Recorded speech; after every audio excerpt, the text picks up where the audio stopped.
Muchas gracias a todas las personas que se mantuvieron con nosotros durante esta época de la pandemia, que estuvimos trabajando con la etiqueta desde casa. Ya, gracias al relajamiento de las medidas, estamos de nuevo en nuestra oficina privada para continuar brindando servicios desde nuestra oficina, pero ahora estamos trabajando con la etiqueta hacia un mundo post-COVID-19. Y precisamente hacia un mundo post-COVID-19 fue el nombre de la presentación que me tocó hacer en el taller virtual de prevención de lavado de activos que celebramos el pasado 28 de mayo, junto con Arnaldo Sánchez, quien habló sobre reporte de operaciones sospechosas. Me tocó a mí hablar sobre los riesgos emergentes derivados de la pandemia del COVID-19 y de las herramientas de mitigación que debemos implementar para manejar esos riesgos, para mitigar esos riesgos. Al final teníamos preparado una tipología sobre situaciones que se han presentado durante la pandemia del COVID-19. Y esa tipología tenía que ver con transferencias de dinero utilizando abogados, notarios y otros profesionales jurídicos independientes. Resulta que un ciudadano X contrata los servicios de un abogado notario a los fines de preparar un contrato de compra y venta de maquinarias para una empresa compradora que se ubicaba en la misma jurisdicción del abogado. Para ello, ese ciudadano presentó como representante de la empresa compradora a un intermediario y le presentan una carta de intención para que sobre la base de esa carta de intención el abogado notario pueda elaborar el contrato de compra-venta de maquinarias y equipos. Resulta que cuando le presentan la carta de intención se establece que el abogado no solamente se limitaba a hacer el contrato, sino que el abogado también debía recibir los fondos de los valores consignados para hacérselos llegar a la persona de la vendedora. Y esa fue la primera señal de alerta que despertó la curiosidad del abogado para continuar la investigación. Resulta que si ese abogado es contratado exclusivamente para elaborar un contrato de compra y venta de maquinarias, de piezas, de equipos, de accesorios, no tiene que hacer una debida diligencia ampliada, puesto que el contrato de compraventa de máquinas y equipos no está contenido dentro de las actividades específicas enumeradas en el artículo 33, literal E, de nuestra ley 155-17.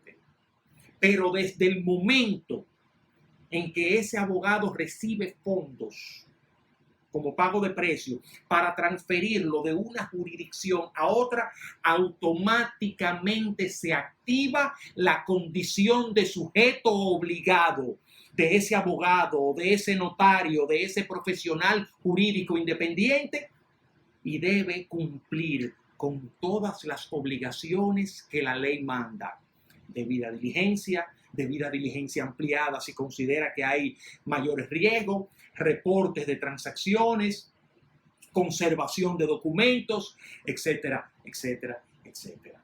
Otra de las señales de alerta que identificó el abogado es que el vendedor presenta como representante de la compradora a un broker en una jurisdicción distinta a la jurisdicción donde está instalada el domicilio del comprador. Otra señal de alerta que advirtió el abogado es que los plazos en los que se quieran hacer la negociación son plazos muy breves. aprovechando la época de pandemia, aprovechando el cierre de muchas empresas, a lo mejor a ese abogado le dificultaba confirmar una serie de informaciones con el comprador. Y como había un representante que había presentado y que firmaba la carta de intención, si el abogado se dejaba llevar de esa situación, pues entonces ahí pudiera el abogado verse envuelto en una transferencia de fondos ilegales, disfrazada supuestamente en la compra y venta de equipos y de máquinas industriales. Esta tipología sirve no solamente para el abogado y el notario. Cualquier esquema de negocio se pudieran dar técnicas de lavado de activos similares a esta. Y es una tipología que interesa también a las entidades financieras cuando tienen como cliente a abogados, notarios, contables y otros profesionales jurídicos independientes. En esta tipología que presentamos, quizás los nombres de las empresas eran reales y a lo mejor esas empresas ni tenían conocimiento sobre ello. Pero esos personajes que aparecieron y que contactaron a ese abogado pudieran tener lo que se denomina una identidad sintética, creada de manera virtual con una serie de informaciones, algunas verdaderas u otras falsas, sobre aspectos de la personalidad del individuo, nombre, domicilio, número de teléfono, actividad a la que se dedica, algunas verdaderas y otras falsas. Pero cuando se juntan todas, no hacen una persona real, sino que son algunas informaciones. Esta es una tipología que puede servir en cualquier ambiente de negocio.